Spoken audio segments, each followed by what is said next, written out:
শংকৰ সকলো বাপ বান্ধৱ আই মাতৃসকলক মোৰ 12 সতলী ভিডিঅ' ইউটিউব চেনেলটোত স্বাগতম জনালোঁ।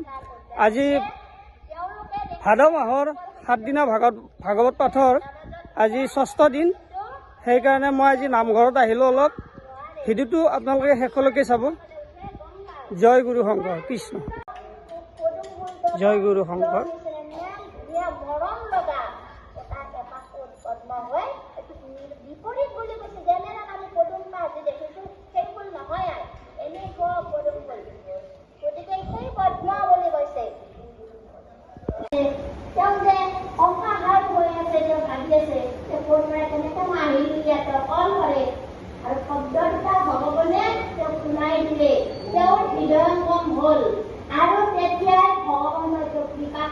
জ্ঞান দিলে আৰু তেওঁ তেনেকৈ চাৰিখন মুখেৰে চাৰিওফালে চালে কি ক'ত পৰা এই শব্দ ৰান্ধিল আৰু তেওঁ চালে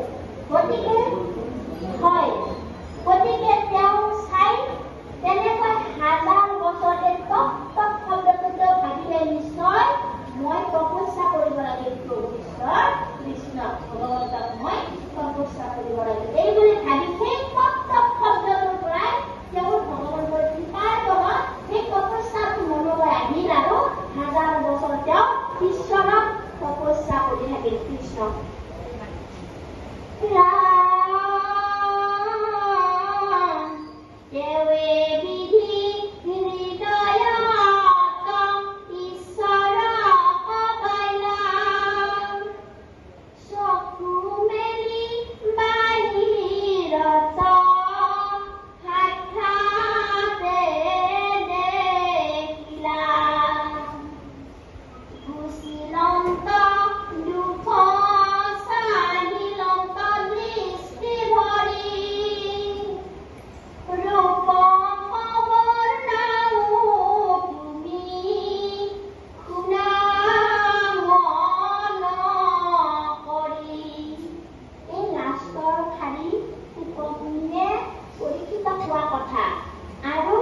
ব্ৰহ্মাই কেনেদৰে এই তপস্যা কৰি তেওঁ মানে ভগৱন্তক হাজাৰ বছৰ পিছত হৃদয়তে বিচাৰি পালে।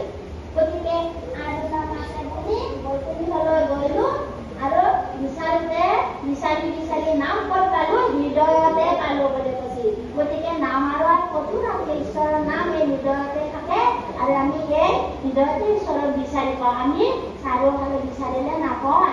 গতিকে এই ভগৱন্তৰ কৃপাৰ বলত ব্ৰহ্মায়ো তেওঁৰ হৃদয়তে প্ৰভু ঈশ্বৰ ভগৱন্তক বিচাৰি পালে আৰু যেতিয়া এই উদ্ভাৱন তেওঁৰ হ'ল তেতিয়া তেওঁ চকু মেল খালে আৰু দেখা পালে প্ৰভু ভগৱন্ত স্বয়ং তেওঁৰ আগত ৰৈ আছে। তেওঁ দেখি অতি আনন্দিত হ'ল আৰু তেওঁ কেনেকৈ স্তুতি কৰি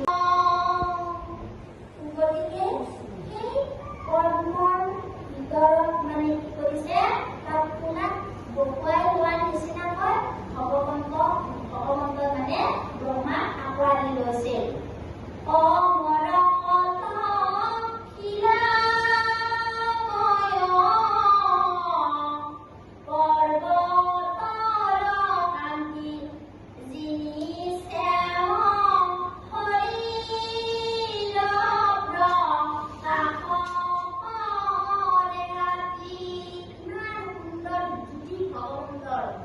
মানে তেওঁ ব্ৰহ্মাই দেখি তেওঁ মানে চকুত লাগি থাকিল, ইমান সুন্দৰ আগতে দেখা পাই তেওঁ মানে চায়ে থাকিল।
অনন্ত কতক্ষণে তপ তপ শুনিলা বচন গাঁওচালি তেতিখনে চাইলা ৰংগ মন।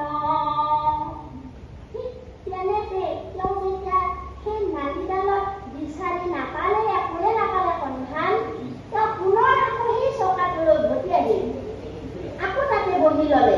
তাৰপিছত তেওঁ ভাবিলে, মানে কৈছে পথৰ ওপৰে বহি বিস্ময় গুণত আচৰিত লৈ, মই তাতেও চালো একো নাই, এই গন্ধটো ক'ৰ পৰা আহিল? তেওঁ মানে গভীৰভাৱে চিন্তা কৰি থাকিল। আৰু তাৰ অটোবেলি পিছত এক টপ টপ শব্দ তেওঁ শুনিবলৈ পালে।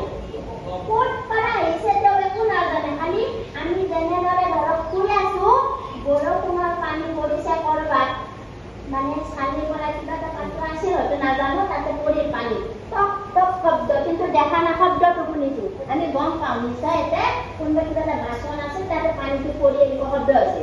ব্ৰহ্মাৰ লগে লগে অনুভৱ হ'ল, মানে কিন্তু কিহৰ শব্দ? এই টপ টপ শব্দটো একো শব্দ নাই, বৰষুণ নাই, হেৰি নাই, বাচন নাই, একো নাই, পাত্ৰ ক'ৰ পৰা আহিল? তেওঁ মানে ভাবিবলৈ ল'লে।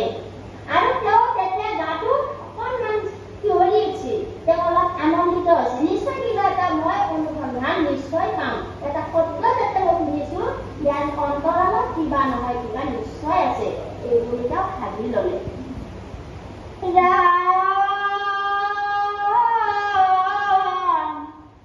সেইবেলা সৃষ্টি কৰ কৃষ্ণৰ সকলো বাপ বান্ধৱ, আই মাতৃসকলক, বন্ধু বান্ধৱীসকল আৰু কণ কণ সৰু ল'ৰা ছোৱালীসকলক, আমাৰ নামঘৰত ভাদ মাহৰ 7 দিনা ভাগৱত পাঠৰ আজি 6ষ্ঠ দিন। 6ষ্ঠ দিনৰ নামঘৰত ভাগৱত চলি আছে। তাৰে মাজৰে মই আহিছোঁ ৰান্ধনীশালত। এই ৰান্ধনীশালত আমাৰ বাপসকলে ৰন্ধন আৰম্ভ কৰি আছে। সেইকাৰণে মই আপোনালোকক ৰান্ধনীশালৰ কিছুমান মহাপ্ৰসাদৰ আপোনালোকক দেখাব ওলাইছোঁ। চব্জি লাগব ওপৰত দি আছে নহয়, দি থাক।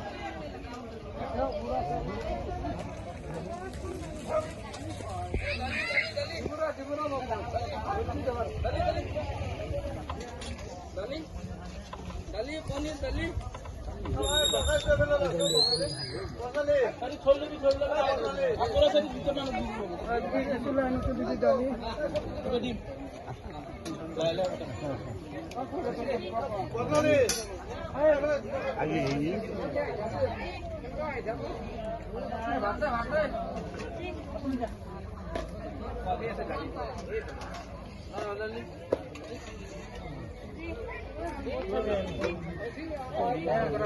ৰঞ্জিত বাপ একবাৰ চাওক ফেলে আমি পনীৰ কিনে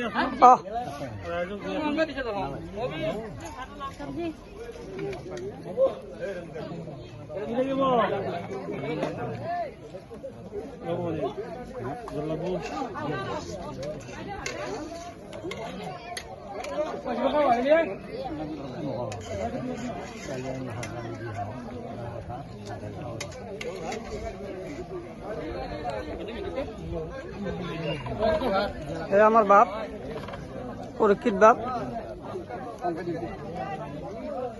মহাপ্রসাদ বিলাই আছে।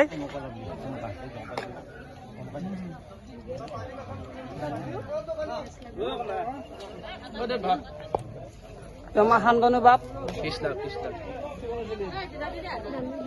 নাই দেখো আছি কি কৈছা গোটাই কেইটাতো আছো।